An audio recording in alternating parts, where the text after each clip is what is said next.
ಪತ್ರಕರ್ತ ಮಿತ್ರರಿಗೂ ಸ್ವಾಗತವನ್ನು ಬಯಸ್ತಾ 2025-26ನೇ ಸಾಲಿನ ವಾರ್ಷಿಕ ಮಹಾಸಭೆಯನ್ನು ನಾವು 8 ಆಗಸ್ಟ್ 8ರಂದು ಅನುಗ್ರಹದಲ್ಲಿ ನೆರವೇರಿಸುವಂತ ತೀರ್ಮಾನಿಸಿದ್ದೇವೆ. ನಮ್ಮ ಸಂಘವು ಸಾಧಾರಣ 8 ಗ್ರಾಮಗಳನ್ನು ಹೊಂದಿರುವಂತಹ ಒಂದು ದೊಡ್ಡ ಸಹಕಾರಿ ಸಂಘವಾಗಿರುತ್ತದೆ. 1913ರಲ್ಲಿ ಈ ಸಂಘನ ಸ್ಥಾಪನೆ ಆಗಿದ್ದು 13 ಜನ ಇರುವ ಒಂದು ಆಡಳಿತ ಮಂಡಳಿ ಹೊಂದಿದ್ದು ಎಲ್ಲರೂ ಎಲೆಕ್ಟೆಡ್ ಮೆಂಬರ್ಸ್ ಆಗಿರುತ್ತಾರೆ. 27 ಮಂದಿ ಪರ್ಮನೆಂಟ್ ಸ್ಟಾಫ್ಗಳನ್ನು ಹೊಂದಿರ್ತೇವೆ. ನಾವು ಹೆಡ್ ಆಫೀಸ್ ಮತ್ತು ಇತರ 3 ಬ್ರಾಂಚ್ ಅನ್ನು ಹೊಂದಿದ್ದೇವೆ.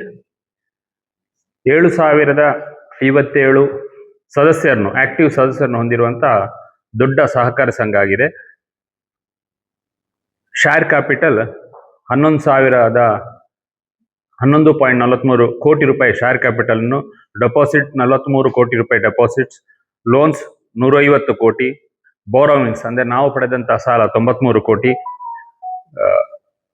ಡೆಪಾಸಿಟ್ಸ್ ನಾವು ಇನ್ವೆಸ್ಟ್ಮೆಂಟ್ ಮಾಡಿದ ಡೆಪಾಸಿಟ್ಸ್ ಮತ್ತು ಶೇರ್ಸ್ 31 ಕೋಟಿ, ಇತರ ರಿಸರ್ವ್ ಫಂಡ್ 12 ಕೋಟಿ ಈ ವರ್ಷ ನಾವು ಹೊಂದಿದ್ದು, ಸೇಲ್ಸ್ ಅನ್ನು 3,19,00,000 ಸೇಲ್ಸ್ ಅನ್ನು ಮಾಡಿರ್ತೇವೆ. ಈ ಸೇಲ್ಸ್ ಅಲ್ಲಿ ಪೈಪ್ ಫಿಟ್ಟಿಂಗ್ಸ್ ಮತ್ತು ಜನೌಷಧ ಕೇಂದ್ರ ಸೇಲ್ಸ್ಗಳು ಹೊಂದಿರ್ತವೆ. ಈಗಾಗಲೇ ನಮ್ಮ ಅಕೌಂಟೆಂಟ್ ಅವರು ಬ್ಯಾಲೆನ್ಸ್ ಶೀಟ್ ಮಾಡಿರ್ತಾರೆ.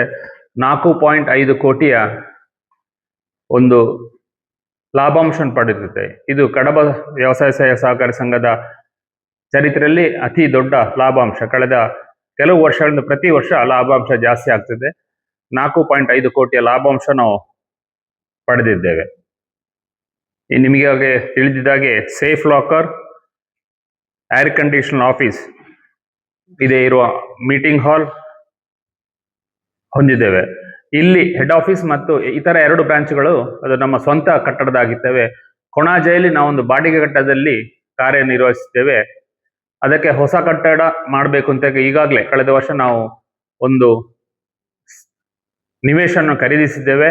ಅದಕ್ಕೆ ಬೇಕಾದಂತಹ ಕಟ್ಟಲಿಕ್ಕೆ ಬೇಕಾದಂತಹ ಪ್ರೊಸೀಜರ್ಸ್ಗಳು ಆಗ್ತಾ ಉಂಟು. ಇನ್ನು ಬರುವ ವರ್ಷಕ್ಕೆ ಅಲ್ಲಿಯೂ ನಾವು ಸ್ವಂತ ಕಟ್ಟಡವನ್ನು ಹೊಂದಲಿದ್ದೇವೆ.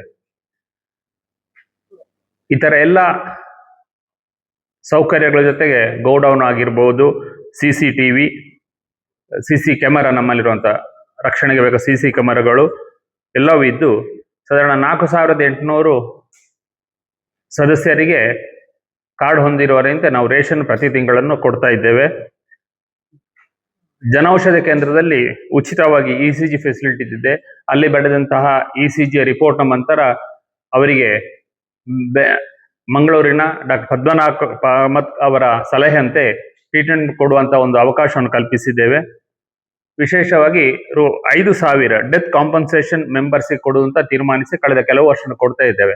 ಆದರೆ ಈ ವರ್ಷದಿಂದ ಅದರಲ್ಲಿ ಸಣ್ಣ ಬದಲಾವಣೆ ಮಾಡಲಿಕ್ಕಿದೆ. ಈ ವರ್ಷ ಅಂದ್ರೆ 2026-27ನೇ ಫೈನಾನ್ಷಿಯಲ್ ಇಯರ್ನಿಂದ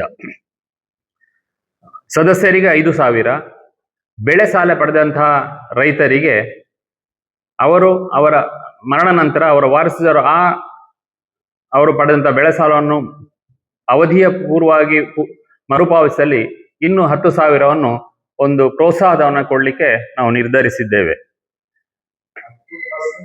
10 5 ಎಲ್ಲ ಸದಸ್ಯರಿಗೂ ಮರಣ ನಿಧಿ ಕೊಡ್ತಾ ಇದ್ದೇವೆ. ಬೆಳೆ ಸಾಲ ಪಡೆದವರಿಗೆ 10,000 ಪುನಃ.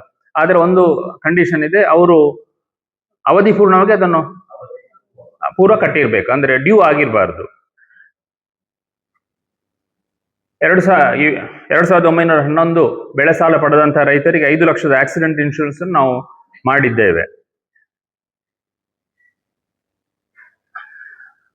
ನಮ್ಮ ಕೇಂದ್ರ ಕಚೇರಿಯಲ್ಲಿ ಸೇಲ್ಸ್ ಡಿಪಾರ್ಟ್ಮೆಂಟ್ ಅಂದ್ರೆ ಕೆಳಗಿರುವಂತಹ ನೀರಾವರಿ, ರಸಗೊಬ್ಬರಗಳ ಮಳಿಗೆಯನ್ನು ವಾರದ ಪೂರ್ತಿ ದಿನ ತೆರೆದಿರುವಂತಹ ಒಂದು ವ್ಯವಸ್ಥೆಯನ್ನು ಮಾಡಿದ್ದೇವೆ.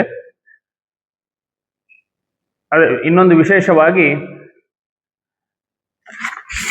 ಕೇಂದ್ರ ಸರ್ಕಾರದ ನಬಾರ್ಡ್ ಮತ್ತು ಸೆಂಟ್ರಲ್ ಗವರ್ಮೆಂಟ್ನ ಅಂಡರ್ಲಿ ಬರುವಂತಹ route tag smart village centres ಎಂಬ ಒಂದು ಮಾಹಿತಿಯನ್ನು ಹಂಚಿಕೊಳ್ಳುವಂತಹ ಒಂದು ಸಂಸ್ಥೆ ಜೊತೆಗೆ ನಾವು ಈಗಾಗಲೇ ಟೈ ಅಪ್ ಮಾಡಿಕೊಂಡು ಅದರ ರಿಜಿಸ್ಟ್ರೇಷನ್ ಆಗಿದೆ. ಅದರ ಒಂದು ಕೇಂದ್ರವನ್ನು ಇಲ್ಲಿ ಕೆಲವೇ ತಿಂಗಳುಗಳಲ್ಲಿ ಪ್ರಾರಂಭಿಸಿದೆ. ಇದು ಬಹಳ ವಿಶೇಷ ಒಂದು ಇದರಲ್ಲಿ ಗ್ರಾಮೀಣ ಮಟ್ಟದಲ್ಲಿ ಇರುವಂತಹ ಸಮಸ್ಯೆಗಳು ಮತ್ತು ಗ್ರಾಮೀಣ ಮಟ್ಟದಲ್ಲಿ ಇರುವಂತಹ ಕೆಲವು ಹೊಸ ಹೊಸ ವಿಚಾರಗಳನ್ನು ರಾಷ್ಟ್ರ ಮಟ್ಟದಲ್ಲಿ ಹಂಚಿಕೊಳ್ಳಿರುವಂತಹ ಒಂದು ವೇದಿಕೆ. ಇದು ಕೇಂದ್ರ ಸರ್ಕಾರದ ಯೋಜನೆ. ಅದಕ್ಕೆ ರೂಟ್ ಟ್ಯಾಗ್ ವಿಲೇಜ್ ಸೆಂಟರ್ಸ್ ಅಂತ ಒಂದು RSVC ಎಂದು ಇದನ್ನು ಹೆಸರಿಸ್ತಾರೆ. ಇದು ಈಗಾಗಲೇ ಸಾಧಾರಣ 14 ರಾಜ್ಯಗಳಲ್ಲಿ 52 RSVCಗಳು ಮಾತ್ರ ಇದ್ದಾವೆ.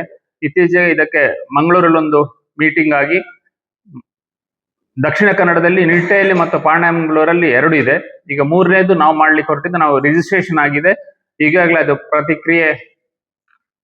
ಪ್ರಕ್ರಿಯೆ ನಡೀತಾ ಉಂಟು.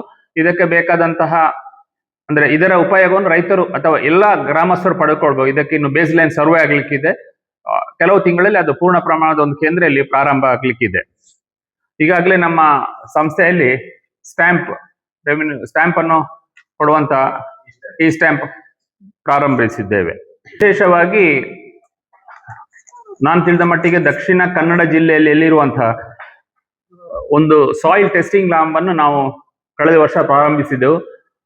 ಮಾನ್ಯ ಸಂಸದರು ಬಂದು ಉದ್ಘಾಟನೆ ಮಾಡಿ ಕೆಲವು ಸ್ಥಳಗಳು ಇದನ್ನು ಪ್ರಸ್ತಾವನೆ ಮಾಡಿದ್ದಾರೆ. ಇದು ಎಲ್ಲಿಲ್ಲ ಅಂತ ನಡಿಬೇಕೆಂಬುದು ಅವರು ಉಲ್ಲೇಖಿಸಿದ್ದಾರೆ. ಅದಕ್ಕೆ ಸರಿಯಾಗಿ ಅಲ್ಲಿ ಅದನ್ನು ನೋಡುವಂತಹ ಒಬ್ಬ ಕೃಷಿ ಅಧಿಕಾರಿ, MSc ಅಗ್ರಿಕಲ್ಚರ್ ಕೃಷಿ ಅಧಿಕಾರಿ ನಾವು ಅಪಾಯಿಂಟ್ಮೆಂಟ್ ಮಾಡಿಕೊಂಡಿದ್ದೇವೆ. ಅವರು ಲ್ಯಾಬಿನ ಜೊತೆಗೆ ರೈತರ ಅಥವಾ ಸದಸ್ಯರ ಮನೆಗಳಿಗೆ ಹೋಗಿ ತೋಟ ನೋಡಿ ಅಲ್ಲಿ ಅಲ್ಲಿಯ ಗೊಬ್ಬರ ಕೊಡಬೇಕು ಅಥವಾ ಅವರಿಗೆ ಒಂದು ಕೃಷಿಯ ಬಗ್ಗೆ ಮಾಹಿತಿ ಮತ್ತು ಅಡ್ವೈಸ್ ಮಾಡುವ ಕೆಲಸವನ್ನು ಮಾಡ್ತಾ ಇದ್ದಾರೆ. ಅದರಿಂದ ನಮ್ಮ ರೈತರ ಕೃಷಿಗೆ ಯೋಗ್ಯವಾದ ರಸಗೊಬ್ಬರ ಕೊಡ್ಲಿಕ್ಕೆ ಆಗ್ತದೆ ಅಂತ ಹೇಳುವ ನಮ್ಮ ಒಂದು ಕಲ್ಪನೆ. ವಿಶೇಷವಾಗಿ ಈ ವರ್ಷದಿಂದ ಬೈಲದಲ್ಲಿ ಒಂದು ಬದಲಾವಣೆ ತಂದು ರೈತರ ಕಲ್ಯಾಣ ನಿಧಿಯನ್ನು ಪ್ರಾರಂಭಿಸಲಿಕ್ಕಿದ್ದೇವೆ. ಈ ಕಲ್ಯಾಣ ನಿಧಿಯಲ್ಲಿ ನಮ್ಮ ಸಂಘದ ಸದಸ್ಯರಿಗೆ ಹೃದಯ ಶಸ್ತ್ರಚಿಕಿತ್ಸೆಗೆ 50,000, ಸ್ಟಂಟ್ ಅಳವಡಿಕೆ 30,000, ಕಿಡ್ನಿ ಸಮಸ್ಯೆಯಿಂದ ಡಯಾಲಿಸಿಸ್ ಮಾಡುತ್ತವರಿಗೆ ಒಮ್ಮೆಗೆ 25,000 ನಾವು ಕೊಡ್ಲಿಕ್ಕೆ ತೀರ್ಮಾನ ಮಾಡಿದ್ದೇವೆ. ಇದಕ್ಕಾಗಿ ಒಂದು ಶಾಶ್ವತ ನಿಧಿಯನ್ನು ಸದಸ್ಯರ ಕಲ್ಯಾಣದಿಂದ ಸ್ಥಾಪಿಸಿ ಅದಕ್ಕೆ ನಮ್ಮ ಲಾಭಾಂಶದಿಂದ ಮೂಲವನ್ನು ಕ್ರೋಢೀಕರಿಸಲಿಕ್ಕೆ ನಾವು ನಿರ್ಧರಿಸಿದ್ದೇವೆ. ಕೇಂದ್ರ ಸಹಕಾರಿ ಬ್ಯಾಂಕಿನ ನಿರ್ದೇಶನಂತೆ ಮತ್ತು ಇತರ ಸಹಕಾರಿ ಸಂಘಗಳು ನಾವೆಲ್ಲ ಜೊತೆಗೂಡಿ ಒಂದು ಡಿಸ್ಕಷನ್ ಮಾಡಿ ಬೆಳೆ ಸಾಲ ಪಡೆದಂತ ರೈತರಿಗೆ 767 ರೂಪಾಯಿಗೆ 1,00,750 ರೂಪಾಯಿ ಪ್ರೀಮಿಯಂ ಕೊಟ್ರೆ ಆ ಬೆಳೆ ಸಾಲ ಪಡೆದಂತ ಸಾಲಗಾರ ಸಾವನ್ನಪ್ಪಿದ್ರೆ, ವಿಶೇಷವಾಗಿ ಇದರಲ್ಲಿ ಏನಂದ್ರೆ ನ್ಯಾಚುರಲ್ ಡೆತ್ ಆಗಿರ್ಬೋದು. ಈಗ ಎಲ್ಲ ಇನ್ಶೂರೆನ್ಸ್ ಕಂಪನಿಯವರು ಆಕ್ಸಿಡೆಂಟಲ್ ಡೆತ್ಗೆ ಮಾತ್ರ ಕೊಡ್ತಾರೆ. ಇದರಲ್ಲಿ ನ್ಯಾಚುರಲ್ ಡೆತ್ ಆದ್ರೂ ಆ ಸಾಲದ ಮೊತ್ತವನ್ನು ಅವರು ಪೂರ್ಣವಾಗಿ ಸಂಘಕ್ಕೆ ಮರುಪಾವತಿಸುವಂತ ಒಂದು ವಿಮೆಯನ್ನು ನಾವು ಅಳವಡಿಸಿದ್ದೇವೆ. ಅದು ಇನ್ನು ಪ್ರಾರಂಭ ಆಗ್ಬೇಕಷ್ಟೇ. ಈ ಮಹಾಸಭೆಯಲ್ಲಿ ನಡೆದ ಮಹಾಸಭೆಯಲ್ಲಿ ಎಲ್ಲ ತಿಳಿಸಿ ಮುಂದಿನ ದಿನಗಳಲ್ಲಿ ಇದನ್ನು ಎಲ್ಲ ಸದಸ್ಯರಿಗೂ ಇದರಲ್ಲಿ ಖಂಡಿತವಾಗಿ ಭಾಗವಹಿಸಲಿಕ್ಕೆ ನಾವು ಕೇಳಿಕೊಳ್ಳಿಕ್ಕಿದ್ದೇವೆ. 1,00,767 ಪ್ರೀಮಿಯಂ.